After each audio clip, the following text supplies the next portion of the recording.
Descarga la app y prueba gratis durante una semana. Tú decides cómo y cuándo mejorar.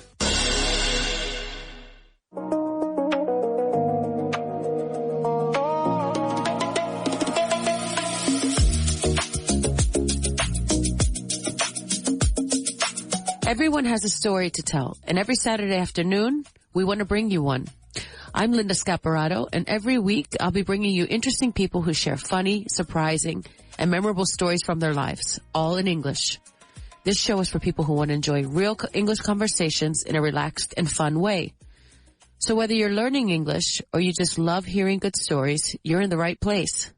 Every episode, our guests will talk about life experiences, how they learned English, how they adapted to Spain, maybe some embarrassing moments, unexpected adventures, and much more.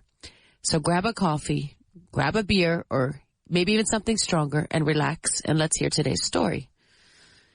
Today I wanted to talk about my story so that you could get to know me a bit better. So my name's Linda Scaperotto, and I'm originally from Philadelphia, Pennsylvania. I've been in Spain now for 20 years. I came over originally, well, the first time I came to Spain, I was 17 years old, and I came to spend a month in summer with my high school.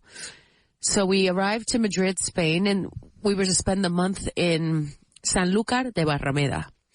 So if you can imagine me coming over here, it was the first time I had left the country, 16 or 17 years old, with a family in Sanlúcar, with an Andalus accent, which I could barely understand. I had studied Spanish since I was about 12 years old, but nothing prepares you to actually be immersed in the language 24 hours a day. So it was the first week, I think I cried a few times because I couldn't understand what anyone was saying to me. I just remember them saying things like "Quiere más, quiere más," and I couldn't understand that was "Quieres más." So they were a wonderful family, and I met a lot of Spanish friends that summer. You know, a lot of people in my group, the Americans, stuck with the Americans, and they did plans by themselves. But I figured, why would I travel from Philadelphia to Spain to hang out with the same people from my high school that I see all the time? I wanted to meet Spaniards, and I wanted to learn about Spanish culture. So my roommate, Dara, and we met a group of Spanish kids our age, and we spent every night with them on the beach, in bars. We would go out dancing. I had the best summer of my life. And the thing is, I never called my parents once. My mom always says no news is good news. But I think she was a bit offended that I didn't call her. But I was having too much fun to actually have to call my parents.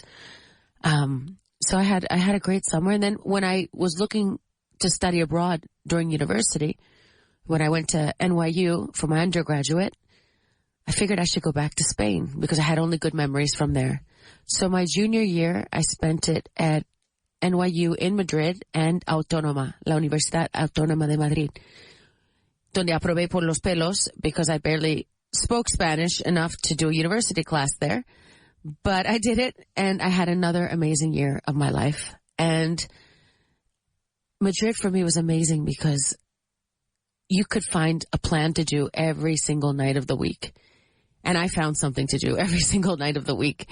I went out a lot. I think I gained about 5 kilos from drinking and eating. And I had the best year out of all my 4 years of undergraduate. And so then when I went back to New York and I graduated and I started working, I was looking to do an MBA program. And I figured, let's go back to Madrid. Let's go again. And so I applied to Instituto de Empresa, IE. They accepted me, and then I came back to do another 15 months for my MBA.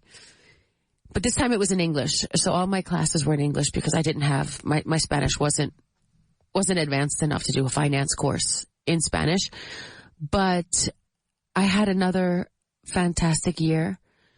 I learned so much, and this time my friends weren't all Spanish. They were international. I have friends from all over the world.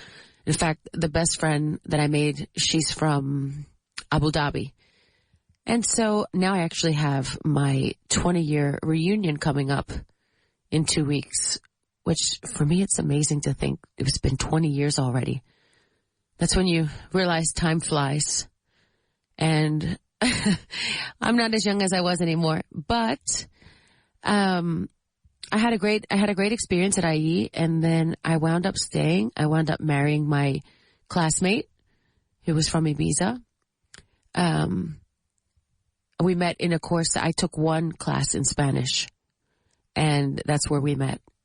And so I moved to Ibiza. He convinced me to come back to Spain, which wasn't too hard to convince me because I had fallen in love with Spain.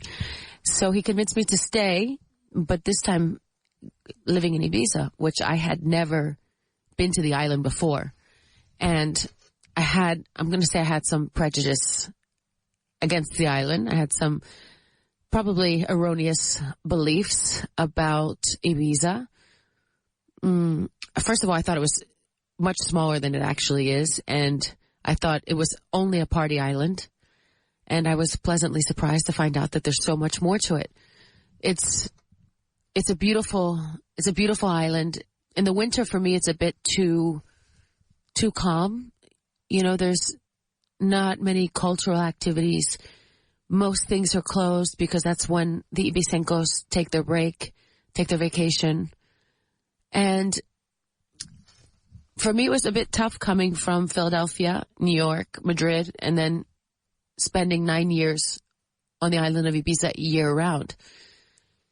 But anyway, I had my 4 children on the island, so they're actual native Ibicencos. I had 4 children in 3 years, which if any of the listeners are thinking about having children so quickly, like so close together, there's pros and cons, probably more cons to doing that because I had 3 in diapers at the same time. I had 2 double strollers, and I weighed a lot less then than I do now because I didn't have time to eat. It was very intense. It was very difficult. I think I didn't sleep for a few years.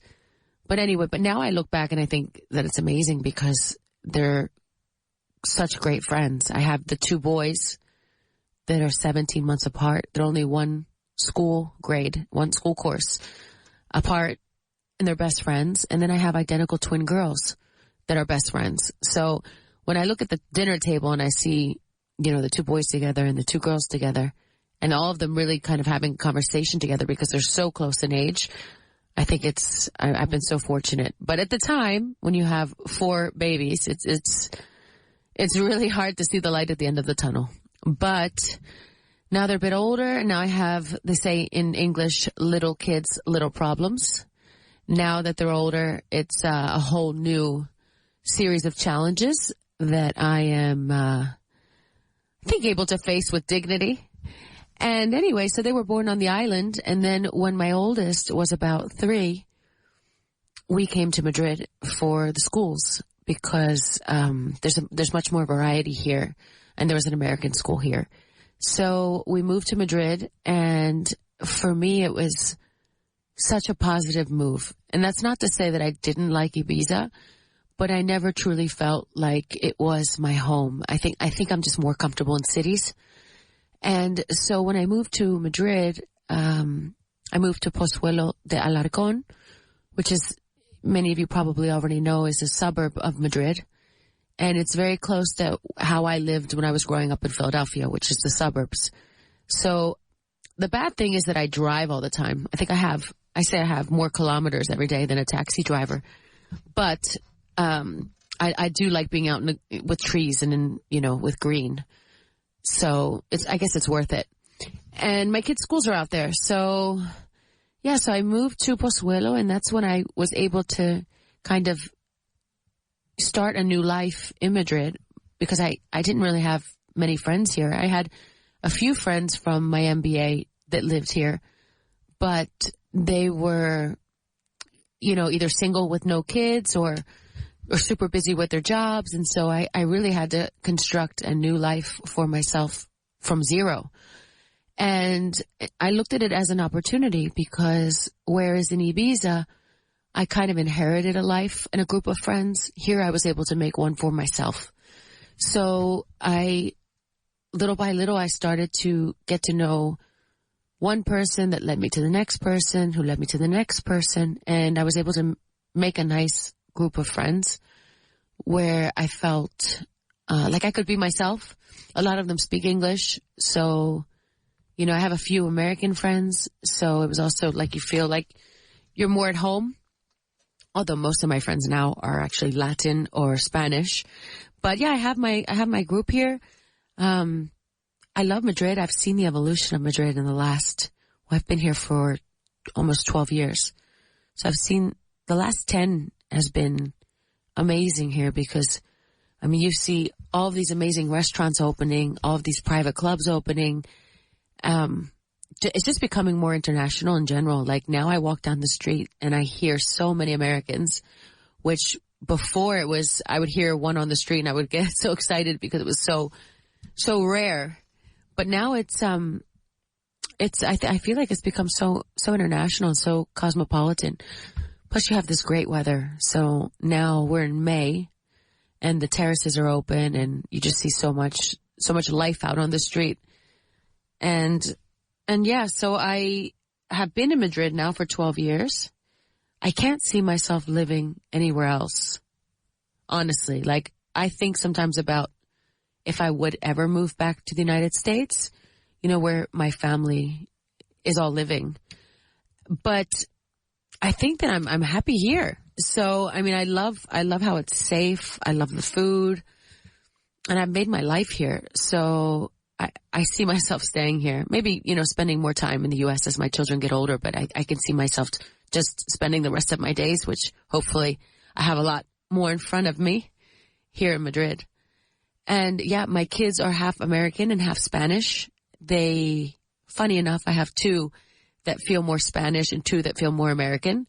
I don't know how that happened, but I speak to them in English. Their father speaks to them in Spanish. And I always tell them that they're so lucky to have those 2 languages since they were born. They take it for granted, you know. I think they don't realize how fortunate they are to not have an accent in either language. And even though I speak Spanish perfectamente, siempre voy a tener un acento, especially because I can't say acento in Spanish. So they speak both languages perfectly. We spend a lot of time in the States in the summer to see my family.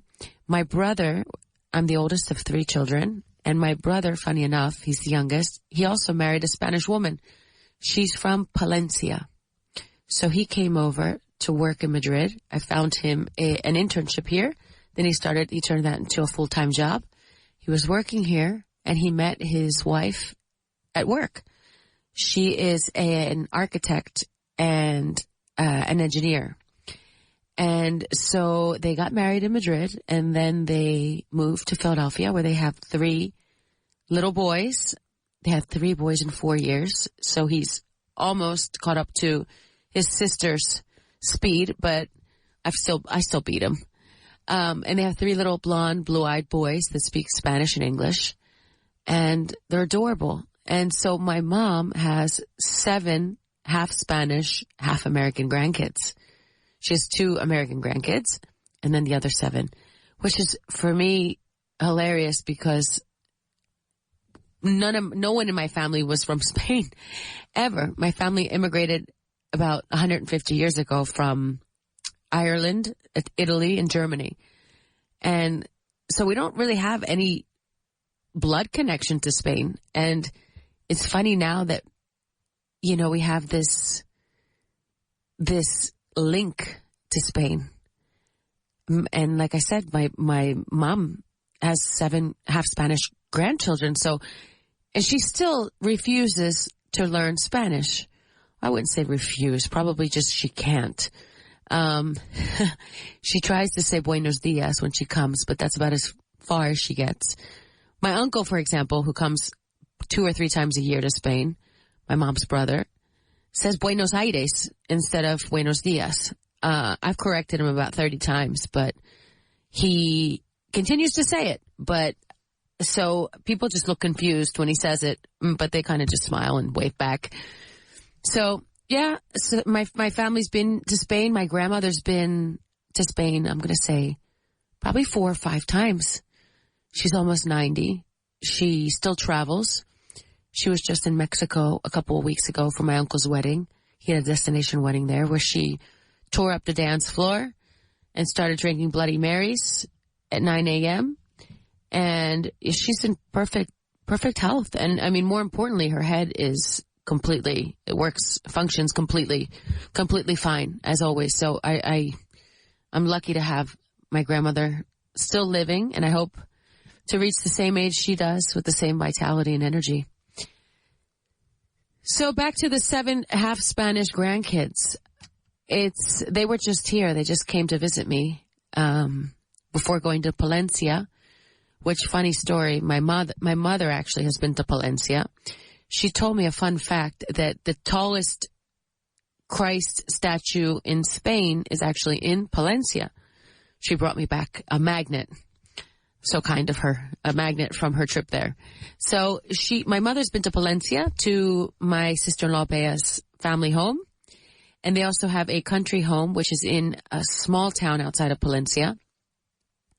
So yeah, my family's been all over Spain. I had my second son's christening, his baptism, in Ibiza. My whole family came over for that. They came over for my wedding in Ibiza. I guess any excuse to visit Ibiza is good enough for my family. So they've been there, and everyone really loves Spain. Like I said, my uncle comes several times a year. Last year he came for a fishing trip with my kids, and he dressed up as the Pope. Now, he had an old Halloween costume as the Pope, and since an American Pope had just been elected, he decided to bring over the costume and walk around the port dressed as the Pope. So, yeah, he went viral for that. So my family's super fun. They have a great sense of humor, and they love to come over here because they feel like Spaniards are similar to Americans. I think culturally we have a lot of differences, but we're not so different in the sense that, well, at least with my mom's family, which is Irish American. I always hear Spaniards say that they feel an affinity towards Ireland, and vice versa. But my family's a lot of fun, and they just love coming over here. And so, I mean, the only real difficulty for me to adapt, I think, in Spain, which has always been hard for me and continues to be hard, is the schedules, because I cannot get used to dinner so late at night. I like to go to bed early. I think that's a very American thing. I like to go to bed early and start my days early. So for me to meet on a Wednesday at 9:30, 10 for dinner is like obscene for me. I can't do it. But yeah, I like to have my sleep, and that for me sometimes is a bit incompatible with the Spanish schedules. But anyway, that's about it. I think the rest were in Philadelphia, for example. We have a lot of terraces where, where once the weather gets good, everyone goes out and, sits on the street and has their drink. And I see that similarity with Spain. I also see the way that people are open here. At least I'm speaking from my experience in Madrid, that the Madrileños are super open. And maybe that's because in Madrid, everyone is from somewhere else, or at least a lot of people are, because, I mean, gatos puros, hay pocos. So I think that when, your family's from different places and you come here, and it makes for an open character, open type of personality. So I think the Americans are the same way. I mean, an American will tell you his or her story from the get-go. They'll just tell you everything, and they'll probably ask questions that for a European sound intrusive, but for us, they're perfectly normal. And I mean, I have Spanish friends that say they don't ever want to sit next to Americans on airplanes because we just talk the whole time. That's probably true, but I mean, I think if you just put your headphones on, we'll take the hint. But we do like to talk, and we do have the gift of gab, at least most of us. Como se dice gift of gab in Spanish would be don de palabra. So we do like to talk, and I think Spaniards do too once they open up. And in terms of food, Spain is, I have to say, way better than the U.S. Although we have some great restaurants, I just feel like the food here is less processed, more fresh. And I mean, I think you can see it by how long people live in Spain versus how long they live in the United States. But my favorite foods over here are probably tortilla de patatas, which I'm terrible at making because I can't flip the tortilla very well. It kind of breaks. So I have to get one of those sartenes that has the two together so that I can flip it properly and it doesn't just crumble. But I'm a terrible cook just in general. I can do desserts. I can do a really good cheesecake and carrot cake, but I don't enjoy cooking. I enjoy eating, which is why I think I have to work out 4 or 5 days a week because I eat so much. So yeah, Spain versus America. I would say they're pretty similar. I mean, the way Spaniards dress is much more formal than the United States. You know, I think when I was growing up, people put more of an effort into getting dressed in the morning. And now, you know, pajamas and gym clothes are acceptable for day-to-day wear. And in Spain, I think that still hasn't happened yet. But so that would be probably a difference. You know, just when you get off the airplane in Spain, you see the way people dress is completely different than the way people dress in the United States. And then, I don't know, we're both loud people. You know, it's funny because when I travel and you're at the hotel or the resort and you hear people screaming at the bar, you know that they're either American or they're Spanish. I mean, I think we're pretty loud. So I feel right at home when I'm here. And yeah, so we're both loud people. We're both open people. I don't know. Aside from the Spaniards not sleeping, I think the rest has been really easy to adapt to. Maybe Spaniards are very direct, you know, and Americans are a bit more, I don't know, maybe diplomatic, or diplomatic's not the word, but they choose their words really carefully not to offend. And I feel like maybe sometimes Spaniards kind of go right to the point. But yeah, so I've been here for 20 years and it's a weird feeling because I don't feel American anymore, but I don't feel Spanish because I still have an accent. I still have a pinte de guiri.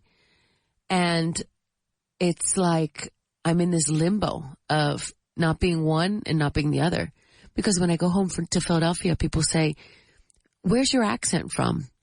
And I think I've neutralized my Philadelphia accent so much to speak with non-native English speakers that they kind of can't place me anymore. They can't pinpoint where I'm from.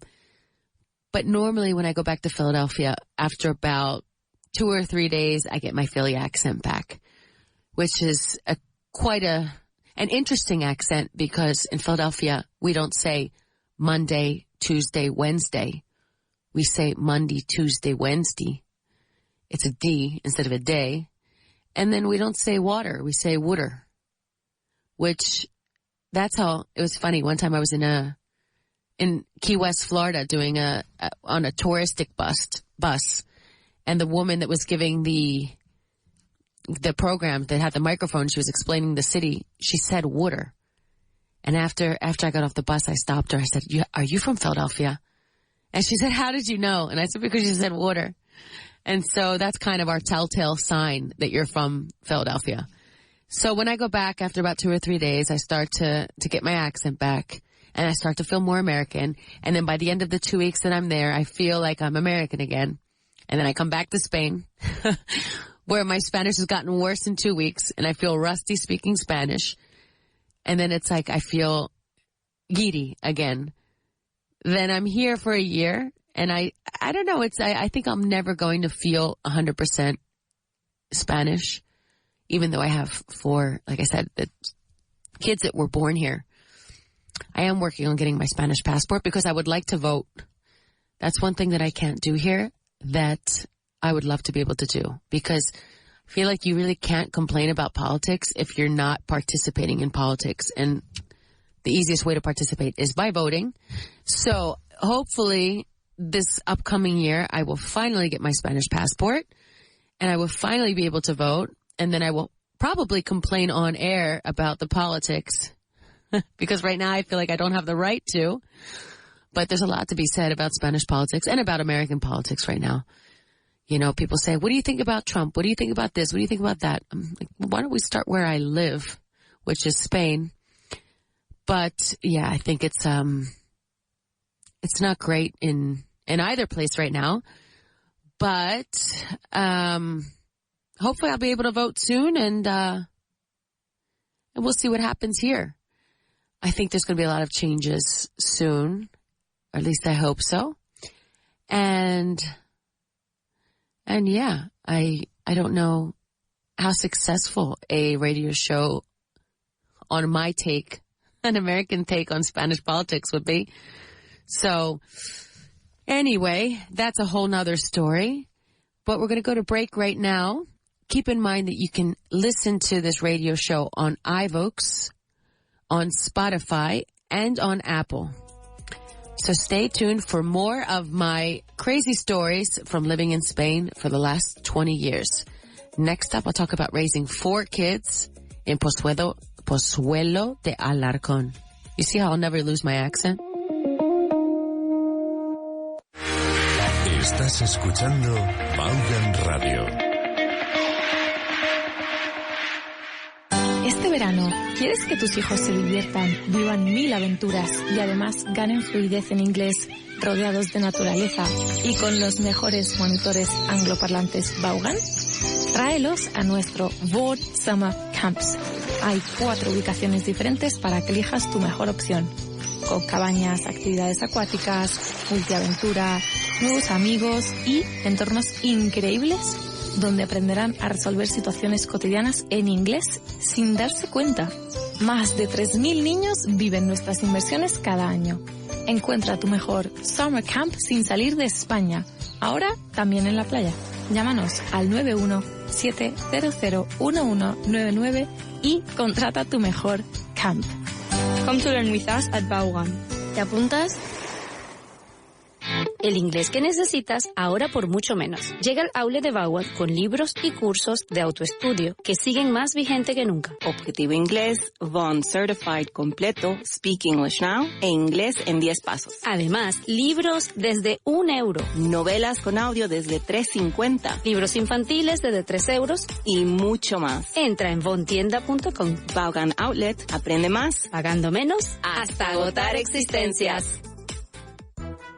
Who's ready for our upcoming trivia night? Ready to rock, Daddy. Do you have the info?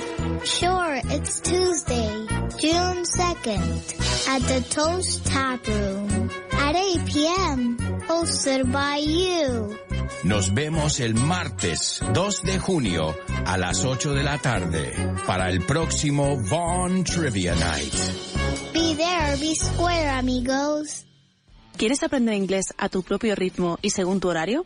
En Vaughan tenemos la solución perfecta para ti. Con las clases particulares online de Vaughan, disfrutarás de la máxima flexibilidad en tu aprendizaje del inglés. Tú eliges. ¿Prefieres centrarte en la conversación o en la gramática? No hay ningún problema. Con Vaughan puedes seleccionar la modalidad que más te convenga. Y no solo eso, sino que también tienes completa libertad para elegir el día, la hora y la duración de tus clases. ¿Solo tienes 25 minutos? Perfecto. En Vaughan nos adaptamos a ti. Visita grupovaughan.com hoy mismo y descubre cómo nuestras clases particulares pueden transformar tu forma de aprender inglés. Flexibilidad y calidad en la enseñanza del inglés a tu medida. Una semana en un lugar apartado. Nativos angloparlantes de todas partes del mundo, uno por cada estudiante. Terminantemente prohibido hablar en español. Actividades organizadas y conversaciones en inglés a todas horas. No exageramos. Aquí o hablas inglés o hablas inglés. Y da igual las veces que te lo contemos. Hasta que no lo vivas no sabrás que Vaughan Town te va a quitar el miedo al inglés para siempre. Lo que pasa en Vaughan Town no se puede contar. Tienes que vivirlo. Ven a Vaughan Town. Más información grupovaughan.com. ¿Quieres aprender inglés de verdad? Únete a Vaughan Groups. Clases en grupo divertidas y eficaces. Más de 4.000 alumnos nos eligen cada año. Entra en grupovaughan.com.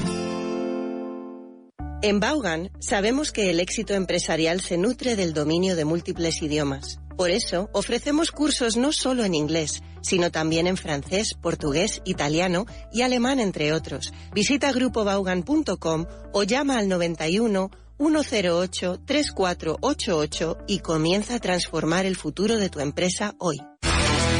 Encuentra todos los libros de nuestros presentadores de radio en las tiendas Vaughan o en vaughantienda.com. Vaughan Radio. You're listening to Vaughan Radio. Tune in every day. Vaughan Radio.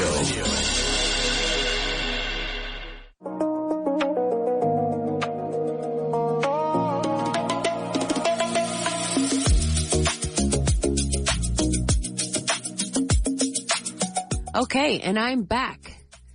So as I left off, I was saying how I wanted to talk about raising 4 kids in Pozuelo de Alarcón, where I live now. Which raising 4 kids, and as I mentioned before, I had 4 kids in 3 years, which they're now 15, 14, and my identical twin girls are 12, has a whole series of challenges that I don't know if I'm prepared for. So I don't know if any of our listeners have adolescent and teenage children, but it is crazy. Like, I feel like I am aging quicker now that they're in these teenage years than ever before. And that my gray hair is coming out primarily because of my twin girls. And I'm going to go out and say something that, maybe will ruffle some feathers, but I think it's much more difficult to raise girls than it is to raise boys. Because I feel like boys in general are much more, I'm going to say transparent or just kind of easier. I can kind of see where they're coming. Like, I can kind of anticipate their moves and I get them, whereas with girls, I feel like every single thing I do is wrong. And, they're just constantly embarrassed by me and angry at the things that I say or do, which there's no reason for them to be angry about. So it's like, for example, I pick out the wrong pair of jeans, or they don't like anything that I have chosen for them in terms of clothing. And it's tough. I think back and I probably did the same to my mom. So I guess karma is a bitch, but I think I'm suffering double than my mom did because, like I said, I have identical twin girls. So they kind of gang up on me and they se juntan, they get together and they just have a lot of opinions about what I wear, what I do, about my accent. They'll even criticize my accent because I don't say the tetas. So anything I do basically is wrong. Anything I don't do is wrong. And everyone says that when they're about 23, it's going to get easier, but I don't know how I'm going to go through 11 more years of this nightmare. So I'm telling myself to kind of get through this, that it's going to be a couple more years. And then when they get to about 14, 15, they're going to the hormones are going to stabilize and they're going to be sweet again. Now, maybe I am autoengañándome, lying to myself, but I think I have to do this to be able to get to the end of the day. Because if I think that I have 11 more years of this nonsense, I'm probably gonna, ship them off to a boarding school, a military academy, or I'm gonna try to find some kind of hobby to calm myself down, like knitting or embroidery, because my house is tough right now. So those are my 4 children. My oldest, he's 15 and he is already 1.84 meters. He eats what about 5 grown adult men would eat in a day. He has that for a snack. And I cannot keep my refrigerator full because he just empties it every day. So I don't know if any of the listeners have teenage boys, but he is like a bottomless pit when he eats. So, yeah. But at least I can handle that. Like that's not psychologically draining. That might be a little bit financially draining, but doesn't take a psychological toll. Everything that he eats. The twins on the other hand don't eat as much, but they are making my life much more difficult. So yeah, so that's my 4 kids here. Growing up, I think the kids growing up in Spain, I feel like it's a safer place than it is in the U.S. That's my personal opinion. You know, I don't really worry about firearms in the school. Toca madera, knock on wood. So that's always a great thing. You know, they don't really go out. I know you can start drinking here at 18, whereas in the U.S. you can't start drinking until you're 21. Which if you ask me, it makes no sense. How can you get married at 18 and then not be able to drink champagne at your wedding? Or how can you go to war at 18 and you can't have a beer? Like, that for me doesn't make any sense at all. I think the drinking age should be 18. And also it's like in the U.S., well, I had a fake ID. Just go out and say it. I had a fake ID when I was at college.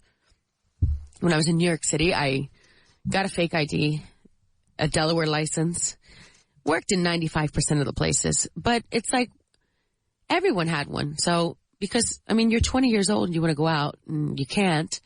So, it's just crazy. And then to think that we can drive a car in the United States at 16 that kind of blows my mind. I mean, I thought it was normal when I lived there, and I actually drove a car at 16. I got my license, I think the same day I turned 16 or that same week. And then I took my parents' car out on the highway and I just drove everywhere. And I think of my son, who'll be 16 in October, of him behind the wheel of a vehicle. And it's like horrifying. So I think that 16 is quite young to be driving a car, and 21 is quite old to have to wait to drink.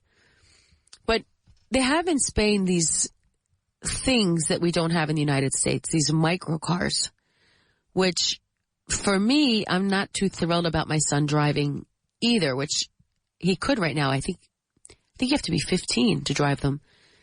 But he wants one, so he says this summer he's going to study for his exam. But they're just like glorified little Vespas. I mean, I see them as like they're so flimsy, they're so como poca cosa, that I worry about him driving one. I know you're not allowed on major roads and highways, but still, I don't know. I see him as like so young to be behind the wheel of any car that's not like a little go-kart. But I guess it's a reality. I mean, I think that this summer he's going to try to pass his exam. So in Spain you can drive these little tiny cars at 15 and you can drink at 18. And when I first came to Spain that summer that I said I think I was 17, I could drink because when I came, I think it was the year 2000. The drinking age was 16, which I found was amazing. But then they raised it to 18. But I think that when you make something illegal until someone's 21, you make it people want it much more. I mean, I think if you kind of normalize it and you show kids how to drink responsibly, maybe it takes away that prohibitive, element that makes it much more appealing. So I don't know. I mean, in high school, we had those house parties like you see in the movies that the police come and everybody runs. So I mean, I've been there, I've done that, but I was always afraid to drink a lot when I was younger. I still am, because I think that a lot of bad things can happen when you don't control yourself. So I try to talk to my children about drinking, about the newest craze, which is in all the schools, which is vaping. I see these little kids with these vapes and I'm like, it's horrible. I mean, my son's 14 and he's had kids in his class vaping probably since 12 and 13, that they get it from their older siblings.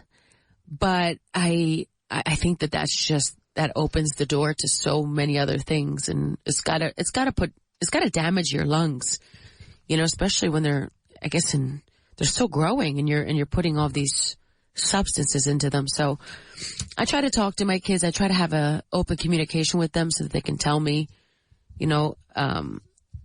what's going on in their class. And I can tell them, especially the girls, which they don't drink now, but they will at some point, just to be careful.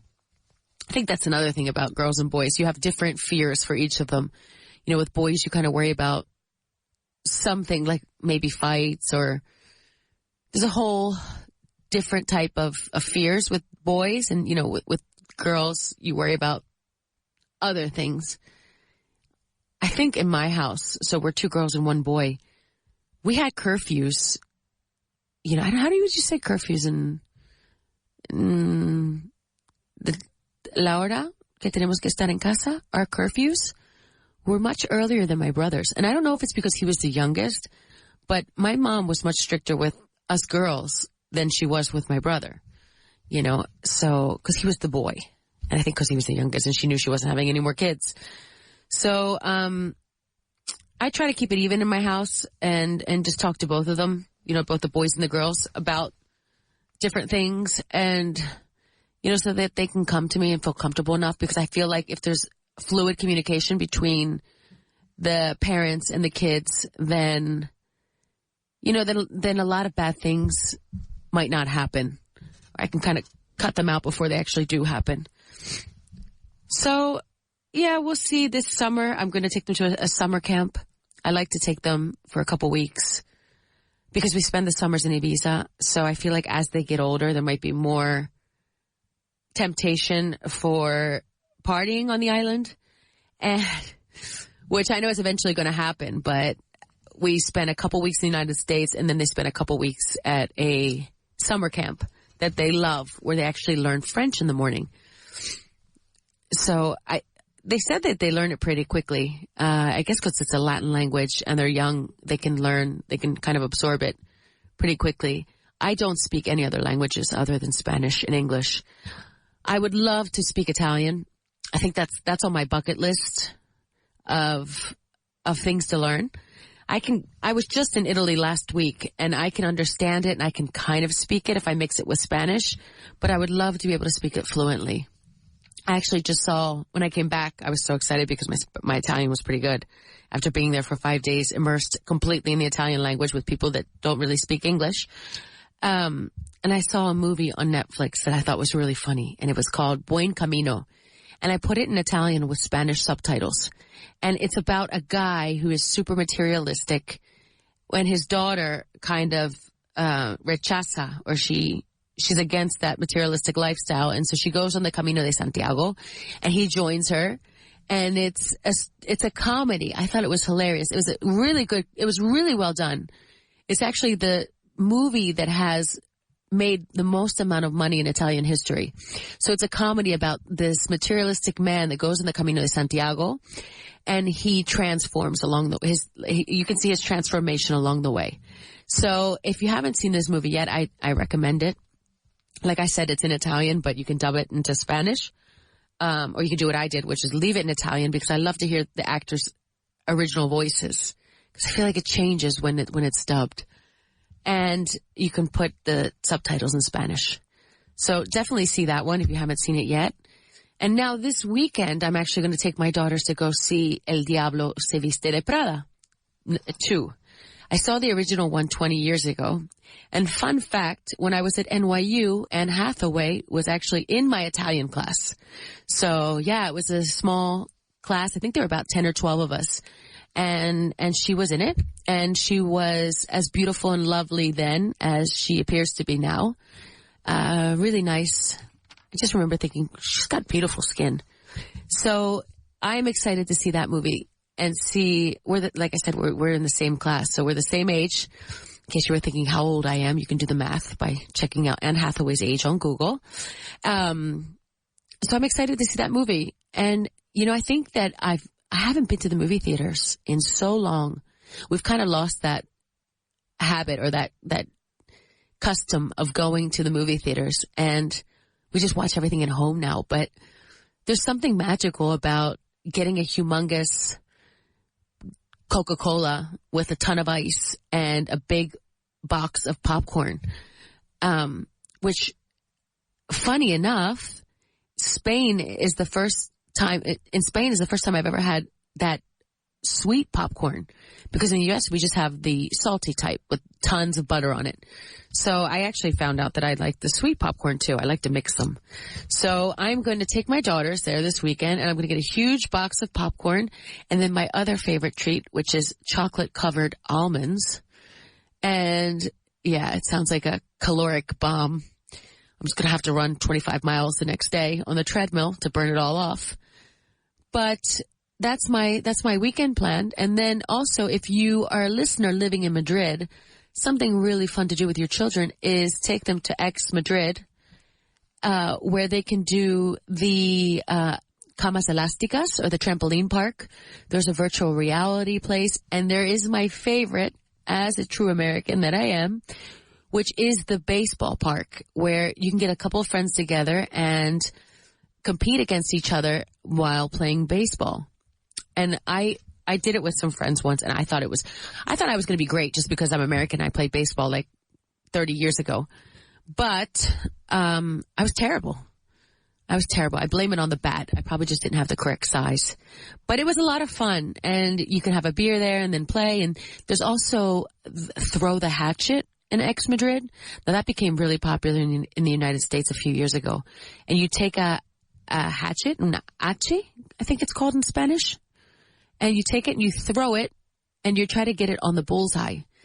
Now, I couldn't even get mine close to the bullseye. I couldn't even get it to stick to the wall. It was actually really, really hard.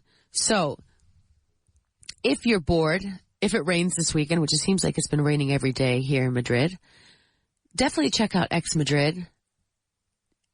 Definitely check out the movie theaters. And there's one that I love here called Palafox, which has these huge butacas, these huge chairs. And you can actually order food to your chair while you're watching the movie. I thought that was such a cool concept. And so I might go there this weekend, or to Canépolis, which is always great, and see it in original version. Like I said, I cannot watch movies that are dubbed. If I have to, I will. I mean, if it's a Japanese movie, I have to see it dubbed in English or Spanish. But if you can see the movie in the original version, I highly recommend it, because it's not the same when you have a different voice to the actor. I mean, I think you get to see their personality when they have with their actual voice. So definitely, I think that's another great way to learn English. I mean, that's one of the ways I learned Spanish, was by listening, putting the show on in Spanish and putting subtitles so I could see if I was reading, because reading I think is always a bit easier than listening. I could see if what I was listening to was coinciding with what I was reading. And then that made it easier for me to learn Spanish, and also I think with the music on the radio.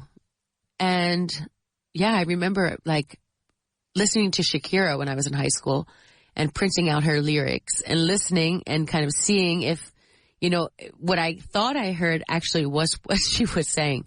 Because I think in music, it's always a bit more difficult.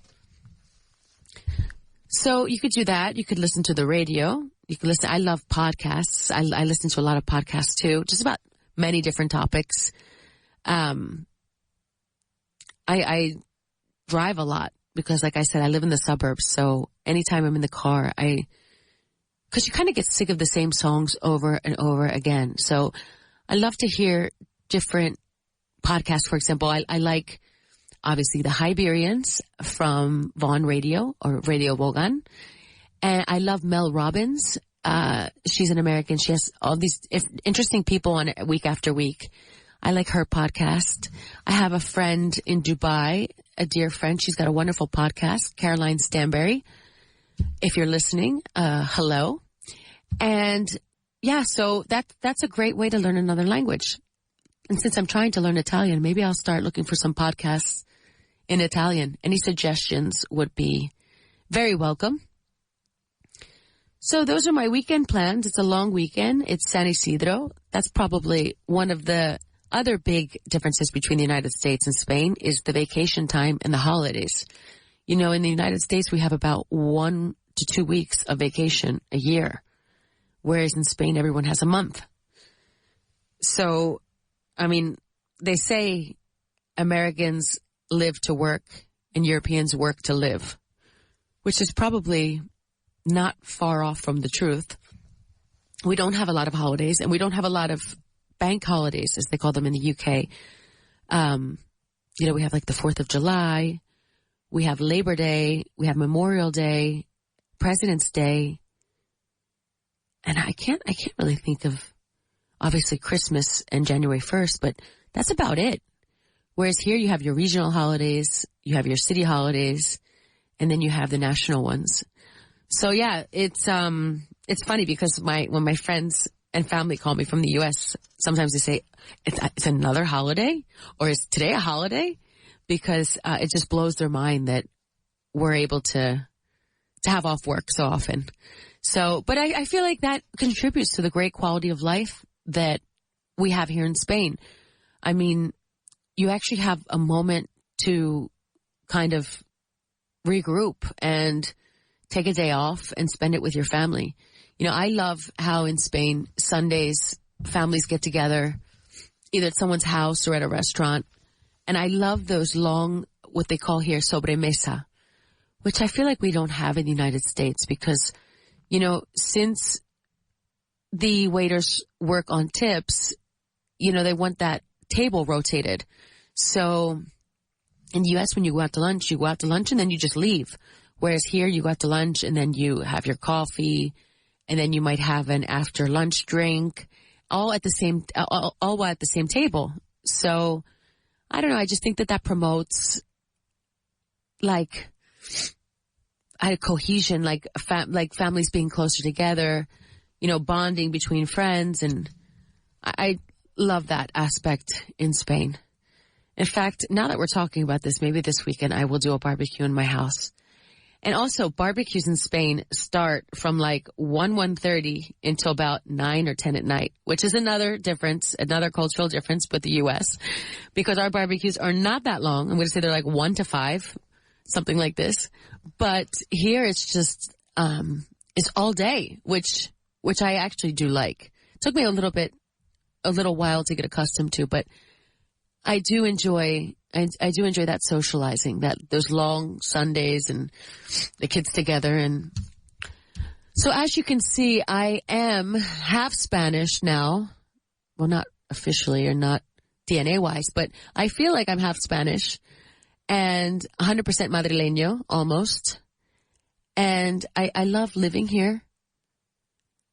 I have my life here and I still do feel American, and I like to think that I have a lot of the good aspects of being American, but I don't know. I think I'm going to stay here forever.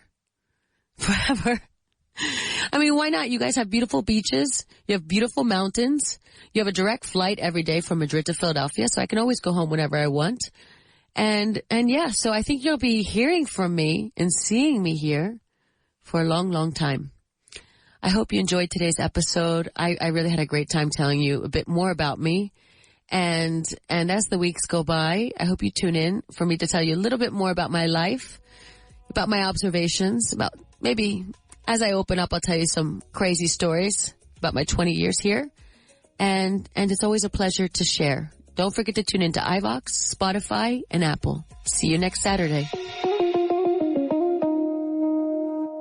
Hemos escuchado el movimiento número 12 de John Tunes. Esta tarde tendrá lugar en el Auditorio Nacional una sinfonía del compositor Richard Higgins. No te líes. Lo mejorcito para aprender inglés lo tienes en Vaughan. Tenemos una amplia variedad de cursos para todos los niveles, todos los horarios, todas las edades y todos los bolsillos. 91-133-5833 o grupovaughan.com. Learning English. Learning English. Desde 1977, Vaughan ha estado a la vanguardia en la enseñanza de idiomas.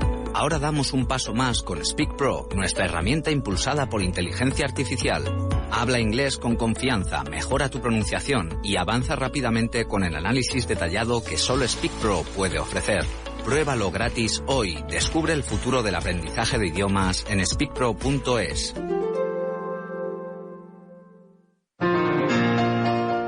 Hello, ladies and gentlemen. It's me, Richard Vaughan. I'm here to Richard Vaughan, or Richard Vaughan. De Texas a España es el título. From Texas to Spain, yes, sir. I came here at the age of 20 as a student. And then I returned at age 22 after finishing my degree. And I needed to make a living. Hay que ganarse la vida, ¿no? I needed to make a living. And so I started teaching English. Easy. But from there, to start teaching English to creating a little empire with English is not so easy, but it's very interesting. It's a fascinating story. And de Texas a España, hablo de esa historia para mí fascinante. Con sus altibajos, por supuesto, but it's interesting. And so I encourage you to buy the book. I think you'll enjoy it very, very much. Una semana en un lugar apartado. Nativos angloparlantes de todas partes del mundo, uno por cada estudiante. Terminantemente prohibido hablar en español. Actividades organizadas y conversaciones en inglés a todas horas. No exageramos. Aquí o hablas inglés o hablas inglés. Y da igual las veces que te lo contemos. Hasta que no lo vivas no sabrás que Vaughan Town te va a quitar el miedo al inglés para siempre. Lo que pasa en Vaughan Town no se puede contar. Tienes que vivirlo. Ven a Vaughan Town. Más información, grupovaughan.com. Vaughan Radio Madrid 100.4 FM. El inglés que necesitas ahora por mucho menos. Llega al outlet de Vaughan con libros y cursos de autoestudio que siguen más vigente que nunca. Objetivo Inglés, Vaughan Certified completo, Speak English Now e Inglés en 10 pasos. Además, libros desde €1. Novelas con audio desde $3.50. Libros infantiles desde €3. Y mucho más. Entra en vaughantienda.com. Vaughan Outlet, aprende más, pagando menos, hasta agotar existencias. Y ahora puedes contratar Master Plus, todo lo que incluye el Executive Master más 5 meses de formación individual one-to-one online, con total flexibilidad horaria. Más información en grupovaughan.com/master. ¿Quieres aprender inglés a tu propio ritmo y según tu horario? En Vaughan tenemos la solución perfecta para ti. Con las clases particulares online de Vaughan, disfrutarás de la máxima flexibilidad en tu aprendizaje del inglés. Tú eliges. ¿Prefieres centrarte en la conversación o en la gramática? No hay ningún problema. Con Vaughan puedes seleccionar la modalidad que más te convenga. Y no solo eso, sino que también tienes completa libertad para elegir el día, la hora y la duración de tus clases. ¿Solo tienes 25 minutos? Perfecto. En Vaughan nos adaptamos a ti. Visita grupovaughan.com hoy mismo y descubre cómo nuestras clases particulares pueden transformar tu forma de aprender inglés. Flexibilidad y calidad en la enseñanza del inglés a tu medida. Estas vacaciones, haz un viaje para tu inglés. Con los cursos intensivos semanales de Vaughan, mejora tu inglés durante cualquier periodo vacacional. Navidad, Semana Santa, verano, tú decides cuándo. Una semana para mejorar tu fluidez. Gana confianza al hablar. Aprovecha tu tiempo libre al máximo. Y lo mejor es que puedes reservar tu curso desde ya para asegurarte tu plaza en el momento que prefieras. No dejes pasar la oportunidad de avanzar en tu inglés estas vacaciones. Entra en grupovaughan.com/intensivos y contrata tu semana intensiva hoy mismo, porque tu inglés también merece unas vacaciones. ¿Buscas el impulso definitivo para tu inglés profesional?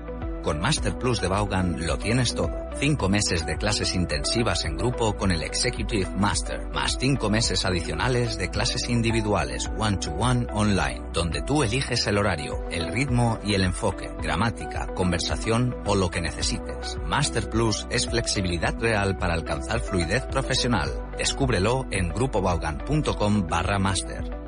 ¿Quieres mejorar tu inglés sin complicaciones? Vaughan Inglés 4.0 es el curso de inglés más completo en formato audio, con casi 600 clases desde 0 hasta nivel avanzado. Paso a paso, donde y cuando quieras. Claro,